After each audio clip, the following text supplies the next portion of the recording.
Alô, boa noite, ou bom dia, ou boa tarde, isso vai depender da hora que você estiver assistindo essa videoaula. Se vocês não esqueceram de mim ainda, então recordam-se do meu nome, eu sou o professor Bravin. Hoje nós vamos tratar de sociologia. Essa videoaula ela vai contemplar pelo menos uma parte do capítulo terceiro, e acho que dessa forma eu consigo colocar as duas turmas em pé de igualdade. Nós iremos tratar então da sociologia marxista. O título do capítulo é esse que está aí. O capítulo chama-se O Capitalismo sob Suspeita. Nós então vamos tratar dessa teoria marxista. Nós iremos dar conta de todos esses slides ou frames que estão aí na tela, mas não se preocupem não. Nós vamos dar conta de todos eles. Bom, vamos então iniciar com alguns dados biográficos do senhor Karl Marx. Ele nasceu em 1818 e faleceu em 1883. Era um judeu de classe média e na Alemanha do século XIX um certo sentimento antissemita estava crescendo. Não se iludam, na verdade, o antissemitismo ele antecede muito o regime totalitário nazista na Alemanha. Eu posso dizer que, na verdade, o antissemitismo, enquanto uma política oficial de governo, se dá com o nazismo, mas como prática de perseguição social, ela já existe. Ele existe, na verdade, desde a antiguidade, passando pela Idade Média, Idade Moderna e tudo mais. Bom, a Alemanha está entre aspas aqui nesse slide, porque quando Marx nasceu, a Alemanha não existia enquanto uma nação. Ela vai se constituir como uma nação na medida que então o governo prussiano, e em meio a essas revoluções do século XIX, esses movimentos nacionalistas vão ganhando corpo, então a Alemanha vai se constituir como nação por volta de 1871, logo depois da Guerra Franco-Prussiana. Bom, eu posso dizer que Marx ele foi um filósofo, foi um economista, jornalista, historiador e, em parte, sociólogo. Apesar dele nunca ter escrito justamente um livro específico sobre sociologia, mas as suas ideias são amplamente utilizadas por diversas correntes teóricas da sociologia para embasar, então, suas afirmações. Bom, eu posso dizer, então, que o mundo no qual justamente Marx nasceu e viveu boa parte da sua vida, ele foi marcado, então, pela Revolução Industrial, seguindo para a segunda fase, a segunda onda dessa Revolução Industrial, o emprego de crianças, a multiplicação desse espaço urbano, esses bairros operários marcados justamente por um certo abandono governamental, a burguesia vivendo justamente num certo Fausto, num período que ficou conhecido como Belle Époque, e o processo histórico chamado de imperialismo e neocolonialismo que avança no século XIX, culminando já após a morte de Marx com a partilha da África na Conferência de Berlim em 1885, na verdade. Esse, então, é o mundo que Marx viveu.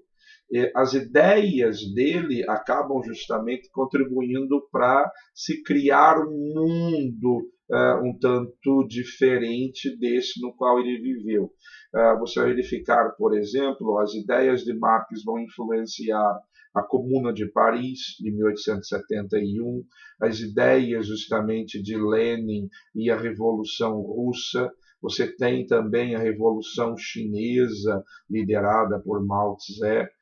Você tem a Revolução Cubana, liderada por Fidel Castro e Ernesto Che Guevara, e aqui no Brasil a difusão das ideias comunistas pelo Partido Comunista Brasileiro, criado em 1922. Aqui você tem as imagens de Luiz Carlos Prestes e Olga Benário, que vão então se processar aí nos anos 30, durante o governo varguista.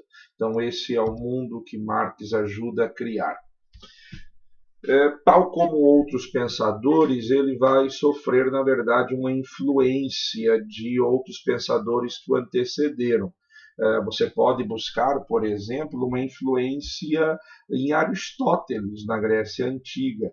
A ideia de que o homem é um animal político, de que a sociedade então é conduzida por homens, de que então a política é um assunto humano, zoopolitikon, como Aristóteles chamava essa figura humana envolvida justamente com a política, a influência das ideias de Hegel, do qual ele extrai a ideia justamente da história que se processaria no movimento dialético, vai acabar discordando de alguns aspectos dessa dialética que veremos daqui a pouquinho, mas ele vai então acabar questionando então uma de suas influências mais fortes.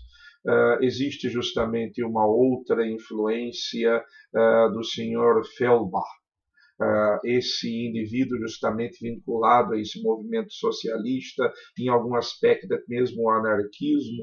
Ele nega justamente essa interferência ou a intervenção divina, a ideia de que a sociedade poderia ser o resultado de uma influência de forças sobrenaturais.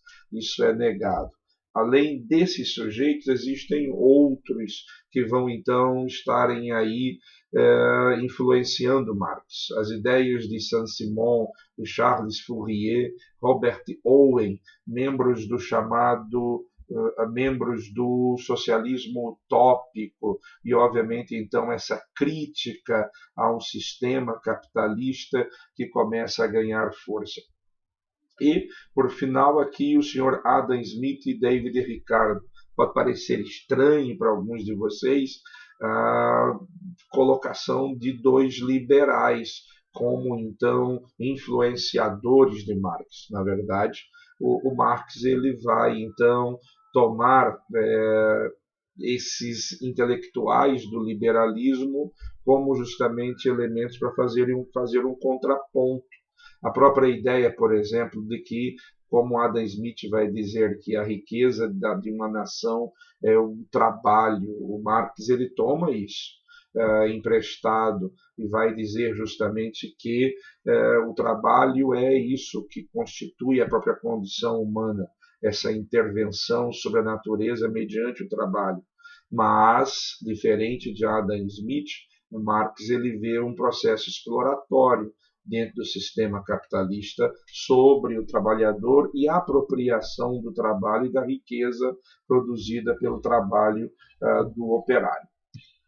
Bom, nesse sentido, então, o Marx ele vai dizer que só filosofar, só interpretar o mundo já não é suficiente mais.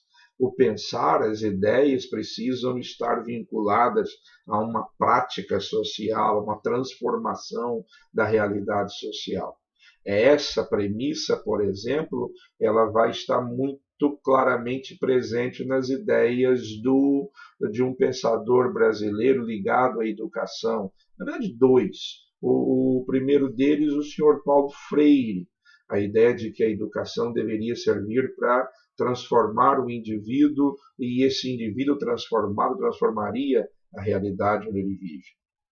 E depois o senhor Demerval Saviani, que também vai dizer que a educação ela precisa se dar, tudo bem, no ambiente escolar, mas a crítica aos conteúdos que são ensinados precisa estar muito presente nesse processo educacional. Bom, existem alguns conceitos que nós precisamos dominar para que então possamos entender como que Marx ele olha para a realidade, como que ele explica então a transformação presente na realidade social.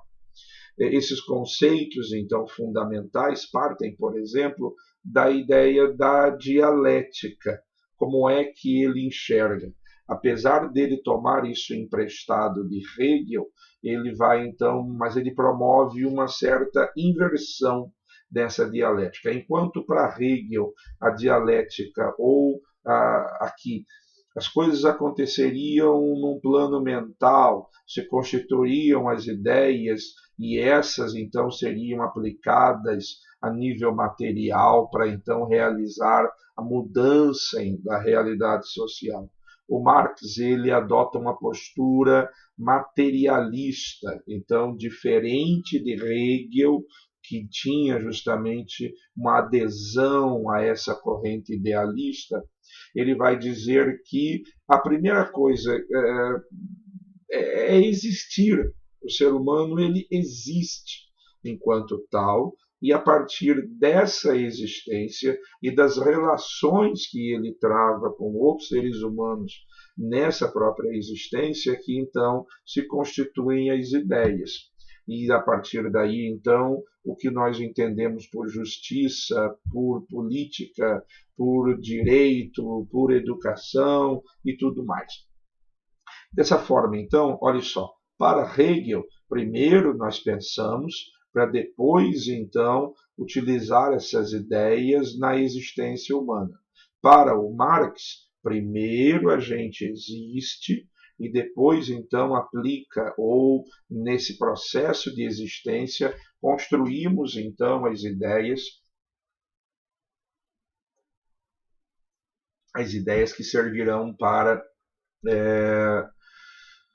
construir o mundo que então nós vivemos.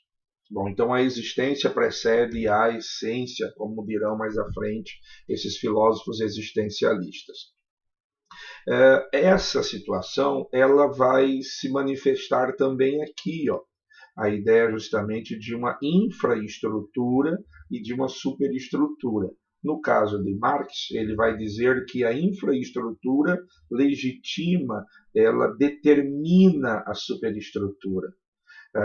Quando então tratamos de infraestrutura, nós estamos tratando da base material, das condições materiais de existência, que estão na base do que nós iremos ver daqui a pouquinho, disso que nós chamamos de modo de produção. Essa infraestrutura determina a superestrutura, ou seja, essa própria realidade social, com base justamente nesses fenômenos ideológicos, intelectuais, políticos, religiosos, artísticos, culturais e educacionais. Toda vez que nós então tratamos de infraestrutura, existe na verdade aqui uma correlação entre as forças produtivas e as relações sociais de produção. Então, essa infraestrutura determina a superestrutura. Isso vai estar presente em todos os modos de produção que se sucederam ao longo da história da humanidade, partindo do comunismo primitivo até chegarmos justamente ao capitalismo ou mesmo ao socialismo. Ao longo da história da humanidade, então, teríamos justamente vivenciado diferentes sociedades em diferentes momentos da história vivenciaram diferentes modos de produção. Para o Marx, na medida então em que um modo de produção não consegue garantir as condições materiais de existência, suprir os seres humanos com as condições que precisam para a existência, ele entra em colapso. Ou seja, a tese encontra uma antítese. E desse processo, inicialmente, surge uma síntese que daqui a pouco, então, assume a condição de tese até encontrar a sua antítese. Em outras palavras, dentro do próprio modo de produção está o germe que vai, então, garantir a sua destruição. No caso do capitalismo, as contradições, ou seja, o abismo entre os que têm e os que não têm, criariam as condições favoráveis para a revolução do proletariado, a instalação do socialismo, para depois, então, chegarmos ao comunismo. coisa que, um estágio que nenhuma nação do mundo alcançou ainda. Outro conceito importante de Marx é o conceito de mais-valia, ou seja, aquela parte do tempo, deixa eu puxar para vocês aqui, é justamente uma parcela do tempo de trabalho do operário que produz-se riqueza, mas essa riqueza não fica com o operário. Ela então é apropriada pelo patrão, que vai então entrar na constituição da sua riqueza, por ser justamente uma situação resultante de uma exploração. É nesse ponto então que o Marx ele vai caracterizar duas situações: uma, a relação de exploração do empresariado burguês sobre o trabalhador, e outra justamente essa alienação pela qual o trabalhador ele então não tem noção, o conhecimento dessa própria exploração. Esse processo de alienação ele começa lá na Idade Média, na medida que então o trabalho artesanal vai sendo substituído pelo trabalho manufatureiro, e essa divisão do processo de produção, onde o indivíduo vai perdendo todo o conhecimento daquilo que ele produz e, obviamente, do seu papel no processo de produção. Curiosamente, esse momento que nós estamos vivendo, ele tem servido para, de certa forma, lembrar o trabalhador da sua importância nesse processo de produção da economia, na medida então em que muitos empresários estão ficando um tanto loucos com essa possibilidade de uma paralisação se estender por mais tempo, e então essa possibilidade de quebrar. Então é um momento do trabalhador perceber a sua importância. Bom, então a mais-valia, e também existe uma outra situação que é o chamado feticismo da mercadoria, essa mercadorização do trabalho e essa, de certa forma, objetificação do trabalho, e assim vai. Bom, por último, o conceito de Marx também marcante é o de classes sociais. Vocês podem perceber justamente essa pirâmide social, onde na base estão os trabalhadores, e na medida que vamos então subindo nessa hierarquia social, aqueles justamente que usufruem da riqueza do trabalho ou produzida pelo trabalho, a necessidade então de toda uma superestrutura que de certa forma então ressalve, resguarde, legitime esse processo de exploração então vivenciada pelos trabalhadores. No sistema capitalista, você vai ter basicamente os operários e os burgueses. O que diferencia um do outro é justamente a posse, o acesso aos meios de produção. Enquanto o burguês ele detém os meios de produção, capital, ferramenta, máquinas, o trabalhador ele detém basicamente sua força de trabalho, que vai ser vendida então para um burguês a fim de constituir então essa força de trabalho, ou o que Marx vai chamar dessas relações sociais de produção. Na concepção marxista, na medida em que o operariado ele tomasse consciência de sua condição de classe e da sua maioridade numérica, de sua força e tudo mais, aconteceria justamente a revolução. Na verdade, a transformação da sociedade só se daria via revolução, não existiria um outro caminho na visão de Marx. Bom, esses são os conceitos principais de Marx e como que ele então enxerga a realidade social, que estão presentes em nossa apostila. Daqui a pouco a gente vai conversar mais sobre o socialismo, sobre estratificação social, mas agora eu separei algumas questões para a gente poder brincar com elas. Observem, essa primeira questão, por exemplo. podemos justamente colocar assim. Deixa eu puxar um pouquinho para o lado para ficar melhor ver. Ele diz assim, ó, a escola marxista tem na teoria do conflito um dos seus fundamentos mais importantes em termos sociológicos. Tal teoria, pela ótica marxista, defende que, não sei se vocês se atentaram para aqui, ó, teoria do conflito.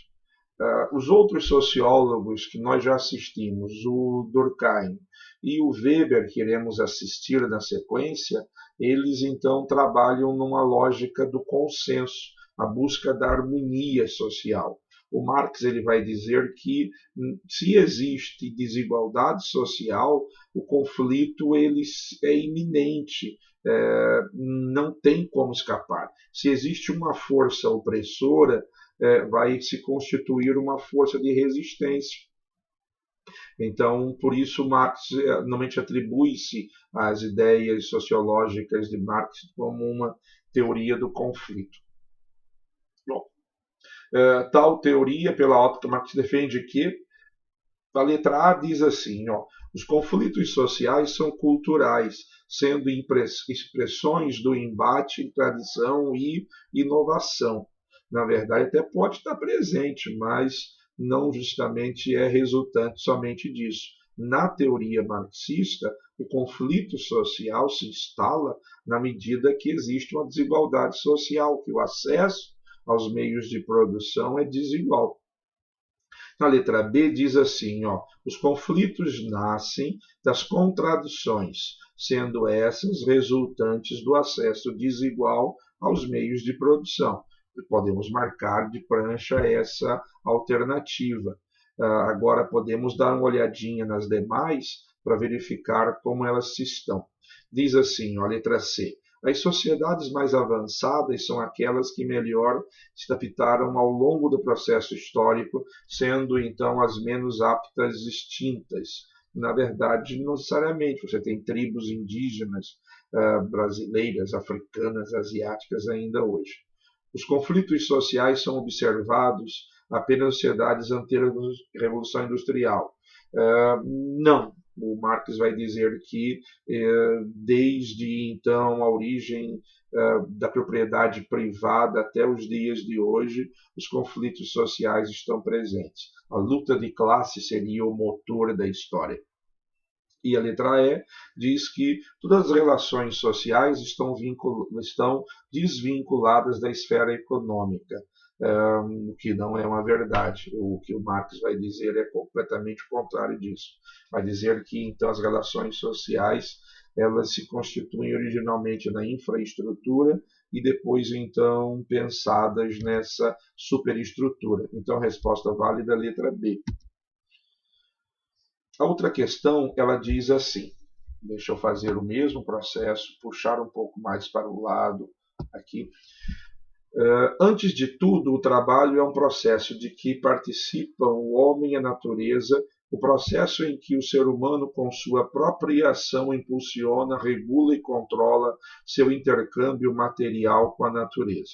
A ideia de que o trabalho seja o que, na verdade, caracteriza a condição humana. Partindo das concepções marxianas sobre o trabalho, assinale a alternativa correta. Letra A. Na luta pela sobrevivência ou na busca por controlar os recursos naturais, a história da humanidade sempre esteve ligada ao trabalho.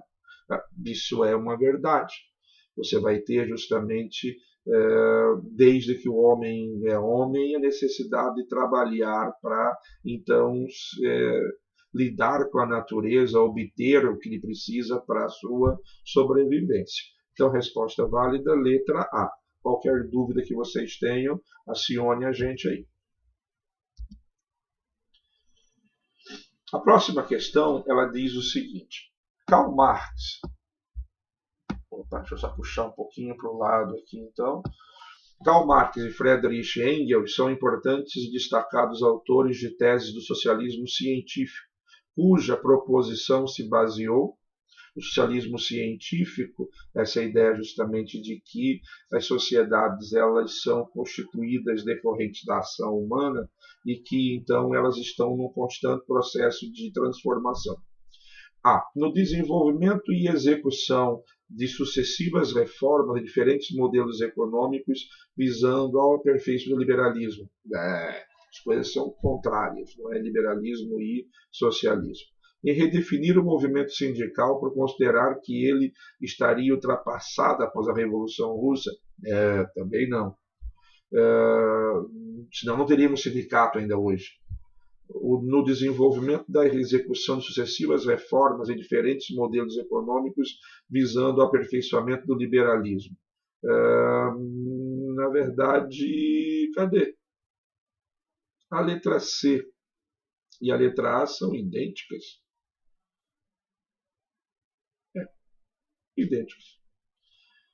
Na letra D diz assim: na perspectiva que seria urgente a redução do papel do Estado na economia, no socialismo científico, na verdade, nessa etapa transitória do socialismo para o comunismo, o Estado teria um papel importante de organizador. E letra E, apontar e discutir as contradições do capitalismo a partir da ideia de que seria necessária a ação revolucionária dos trabalhadores. Então, resposta válida, letra E. Peço perdão pela letra A e letra C idênticas, mas agora já foi. E para fechar o balaio, nós temos então aqui, puxar para o lado, na produção social, os homens realizam, na produção social que os homens realizam, eles entram em determinadas relações indispensáveis e independem de sua vontade. Tais relações de produção correspondem a um estágio definido de desenvolvimento das forças materiais de produção. A totalidade dessas relações constitui a estrutura econômica da sociedade, ou a infraestrutura, fundamento real sobre o qual se erguem as superestruturas política e jurídica e a qual correspondem determinadas formas de consciência social. Para o autor, a relação entre economia e política estabelecida no sistema capitalista faz com que, letra A, o proletariado seja contemplado pelo processo de mais-valia. Nós vimos que, na verdade, não é bem assim. O operário ele é explorado nesse processo. Que o trabalho, então, se constitui, na letra B, se constitua como fundamento real da produção material. Nós vimos que, na verdade, o trabalho ele está na base da produção da própria existência humana. Então, a resposta válida, letra B. Qualquer dúvida, aciona a gente aí. Bom, aqui então a gente encerra essa videoaula sobre sociologia marxista. Qualquer dúvida que vocês tenham, acione justamente a equipe do Madan, que nós então estaremos à disposição para resolver. Até mais. Logo, logo nós postaremos outras videoaulas para vocês poderem estudar com tranquilidade. Um abraço a todos